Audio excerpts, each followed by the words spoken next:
হাসিনাকে খেদিয়ে বিপুল খ্যাতি অর্জন করা এনসিপিকে খুঁজে পাওয়া যায়নি ডাকসুর নির্বাচনে, যা আলোচনার জন্ম দিয়েছে। তবে দলটির শিশু নেতারা দাবি করেছেন মূলত তারা বিজয়ী হয়েছেন, কারণ তারা জামায়াত শিবিরের একটি শিশু সংগঠন, আর তাদের বড় ভাইদের জয় মানেই তাদের জয়। কাশেম মণ্ডলের রিপোর্ট। ডাকসুতে ভোট না পেলেও কেন নিজেদের বিজয়ী ভাবছেন দুদাবাল তুল্য শিশু সংগঠন এনসিপির নেতারা? আসুন তাদের মুখ থেকেই শুনি।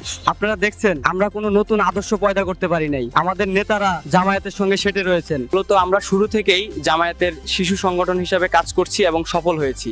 এ কারণেই আমাদের বড় ভাইয়েরা আজ বিজয়ী হয়েছেন। হাসিনাকে উৎখাতের জন্য সাইনবোর্ড হিসাবে নিরপেক্ষ ছাত্রদের দরকার ছিল।